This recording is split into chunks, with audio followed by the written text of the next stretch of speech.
আসসালামু আলাইকুম। ২০২৫ সালের ৬ষ্ঠ শ্রেণীর বাংলা বিষয়ের নাম হচ্ছে চারুপাঠ। আমরা বাংলা বিষয়ের কবিতা অংশের ১ম কবিতাটি নিয়ে আলোচনা করব। ১ম কবিতার নাম হচ্ছে জন্মভূমি।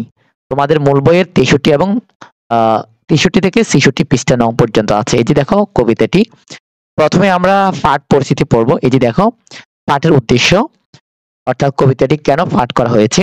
মাতৃভূমির প্রতি গভীর মমত্ববোধ জাগিয়ে তোলা ও দেশপ্রেমে উদ্বুদ্ধ করা।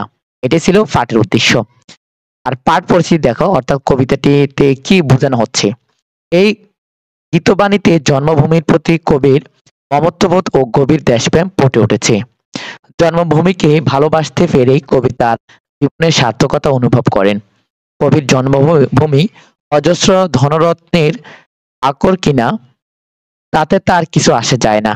কারণ তিনি এই মাতৃভূমির স্নেহ ছায়ায় যে সুখ ও শান্তি লাভ করেছেন তা অতুলনীয়।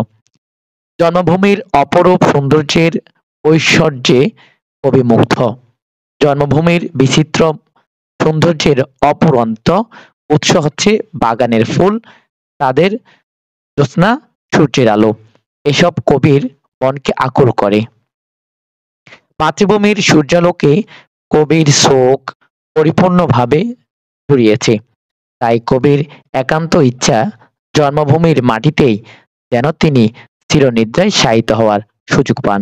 এটা ছিল এই কবিতার পাঠভূমি, পাঠ পরিচিতি। এই যে পাঠ পরিচিতি।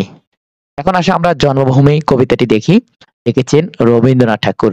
সার্থক জনম আমার জন্মেছি এই দেশে, সার্থক জনম মাগো তোমায় ভালোবেসে।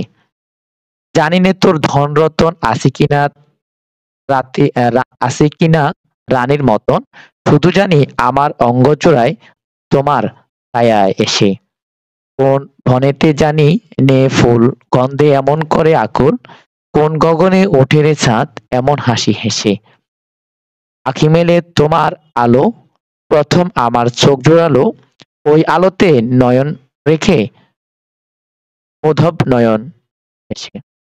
বন্ধুরা, এই ছিল কবিতা। এখানে দেখো শব্দার্থ আছে। সার্থক অর্থ কি? জনম, আকুল, তপ। এরপর হচ্ছে পাঠের উদ্দেশ্য, পাঠ পরিচিতি আমরা পড়েছি। আবার আসো কবি পরিচিতি, অর্থাৎ রবীন্দ্রনাথ ঠাকুরের পরিচিতি এখানে আছে। তিনি 1861 খ্রিস্টাব্দে জন্মগ্রহণ করেন। আর তিনি মৃত্যুবরণ করেন 1941 খ্রিস্টাব্দে 7ই আগস্ট। এই যে এই হচ্ছে তিনার পরিচিতি। বন্ধুরা, বুঝতে পেরেছি। এরপর একটি সৃজনশীল আছে, বহু নির্বাচনী প্রশ্ন আছে। এই যে এখানে দেখো সৃজনশীল প্রশ্ন এখানে আছে। তো তোমরা তোমাদের বন্ধুদের মাঝে ভিডিওটি শেয়ার করে দিবে। আল্লাহ হাফেজ।